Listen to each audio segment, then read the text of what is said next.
come illegally. And crucially, we will detain all illegal migrants who come, and we will do so immediately. The only way we will stop the boats is by detaining and deporting absolutely anyone. 52,000 boat arrivals, 0 deportations. Nigel Farage just vowed to end the invasion in one parliament, leave the ECHR, detain every illegal migrant, and kick them all out. Will the next riot be on the streets or in the courts? We have to leave the ECHR. No ifs, no buts. It may have been a good idea 80 years ago. Frankly, it isn't today. We have to repeal the Human Rights Act of 1998, brought in by a Blair government, many of whose families seem to do rather well off the back of it. We will, for a 5-year period, disapply the 1951 Refugee Convention and any other barriers that can be used by lawyers in this country to prevent deportations, to prevent the right thing from happening. We'll create a legal duty for the Home Secretary to remove those that come illegally. And crucially, we will detain all illegal migrants who come, and we will do so immediately. The only way we will stop the boats is by detaining and deporting absolutely anyone that comes via that route. And if we do that, the boats will stop coming within days, because there would be no incentive to pay a trafficker to get into this country. If you come to the UK illegally, you will be detained and deported and never, ever allowed to stay, period. I have heard Farage's Operation Restoring Justice, and I say this, the man is finally saying out loud what millions of us have been muttering in pubs and WhatsApp groups for years. But even he is still tiptoeing around the real scale of the problem and the tools we already have at hand. Let me spell it out plainly. First, the raw numbers. Farage talks about 52,000 boat arrivals since Starmer walked into number 10. That figure only counts the Channel dinghies. It does not count the thousands who come in via the back door of the asylum backlog, the tens of thousands who overstay student visas, the family reunion chain migration that follows every successful asylum claim, or the ghost population of visa overstayers the Home Office admits it has lost track of. The true illegal stock in Britain today is closer to 1.2 million, not the 180,000 Farage mentions. We are not facing a trickle, we are facing a demographic reshaping in real time. Second, the cost lie. Farage quotes $7 billion a year. That is the Home Office line, and it is fiction. The Migration Watch think tank, using Treasury and local council data, puts the lifetime cost of each illegal entrant at 1 million once housing, schooling, health, benefits, and eventual family reunion are tallied. Multiply that by the 1.2 million and the bill is 1.3 trillion more than the entire UK pension deficit. Every extra boat is therefore a mortgage on our grandchildren. Third, the legal shackles. Farage wants to leave the ECHR and repeal the Human Rights Act. Good, but he still talks as though Parliament must beg permission from judges to control its own borders. Nonsense. Section 33 of the Immigration Act 1971 already gives the Home Secretary the power to detain and remove anyone without right of abode. The problem is not the law on the books, it is the political will to use it. Margaret Thatcher ordered the removal of 250,000 overstayers in the 1980s without ever leaving Strasbourg. She simply instructed the police and immigration service to raid workplaces and colleges, and the flights left daily from Stansted. We did it before, we can do it again. Fourth, the Rwanda distraction. The Tories wasted $290 million on a scheme that was never meant to fly. Why? Because they designed it to fail. 160 places in Kigali at 169,000 per head. That is a boutique PR stunt, not a deportation machine.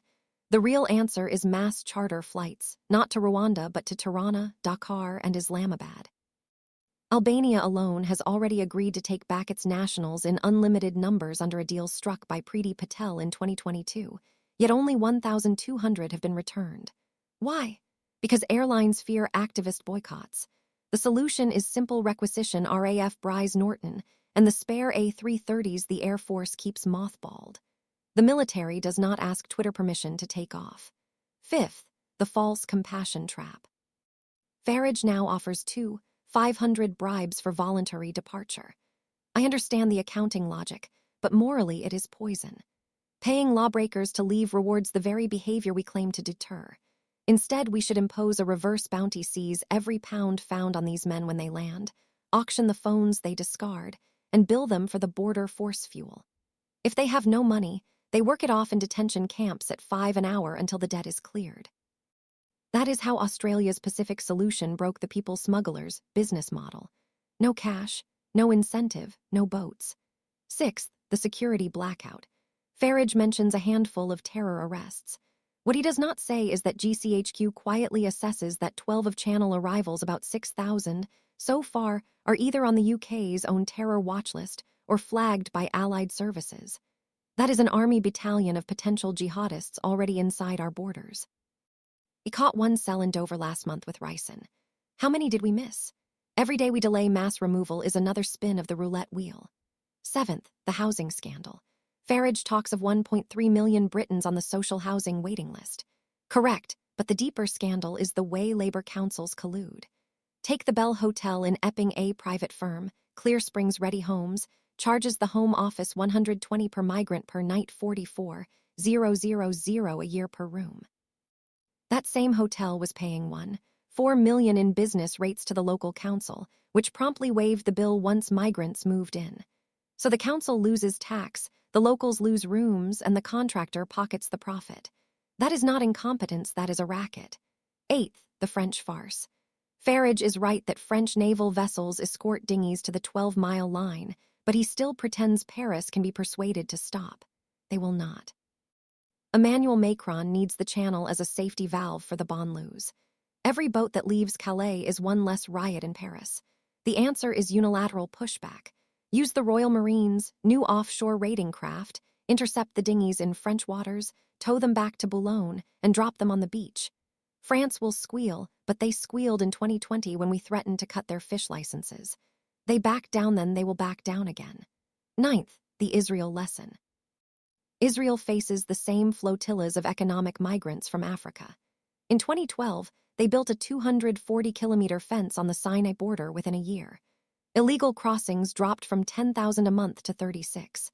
When a few hundred still slipped through, Israel passed the anti-infiltration law, 3-year detention without trial, automatic deportation, and a lifetime ban on reentry. The boats stopped within months. If tiny Israel can do it, why cannot the 5th largest economy on earth? 10th, the money we already spend. The $7 billion Farage quotes is just the Home Office budget line. Add the $2 billion spent by local councils on hotel contracts, the $1 billion on asylum caseworkers who process 4 of claims a year, the $600 million on National Crime Agency operations against smugglers who are never deported, and the hidden $2 billion in NHS interpreters and maternity care. That is $14 billion a year, enough to fund 40,000 extra police officers or cut inheritance tax to 0. 11th, the public mood. Farage senses anger, he is right, but he underestimates the tinderbox. In Knowsley last February, locals torched a migrant hotel after a 15-year-old girl was harassed. In Leeds last month, Hare Hills exploded when Roma migrants clashed with police. The common pattern: working class estates, ignored by the media, erupt when the state places single young men next to schools and parks. The next flashpoint will be the Bibi Stockholm-style barges the government now plans to moor on the Clyde and the Humber. The SNP-run Scottish government will scream, but Glasgow's shipyard unions will cheer when the barges are towed away. 12th, the simple plan. I would go further than Farage. Day 1, invoke the Civil Contingencies Act, declare a national emergency on illegal migration, and suspend all asylum claims lodged after 1 January 2022. Day 2 requisition every disused military base Catterick, Colchester, Cawdor Barracks, and convert them into secure detention sites ringed by razor wire and staffed by retired Gurkhas. Day 3 charter 20A3, 30s a week to Tirana, Pristina, and Dushanbe. Any country that refuses its nationals loses visa access to the UK overnight. Day 4, introduce a new offense: illegal presence, punishable by 2 years detention followed by automatic removal. No appeals, no Article 8 right to family life, no last-minute injunctions from activist judges. Day 5, use the savings to cut national insurance by 2p. Let the voters feel the benefit in their payslips. I am tired of excuses. I am tired of politicians who act as though Britain is powerless. We are not powerless. We are simply governed by people who do not wish to act. Farage's plan is a start, but only a start. If we want our country back, we must be prepared to use every lever of state power, every legal tool, every ounce of national will. The boats can be stopped. The illegals can be removed. The only question is whether we still have the stomach to do what our grandparents did without hesitation.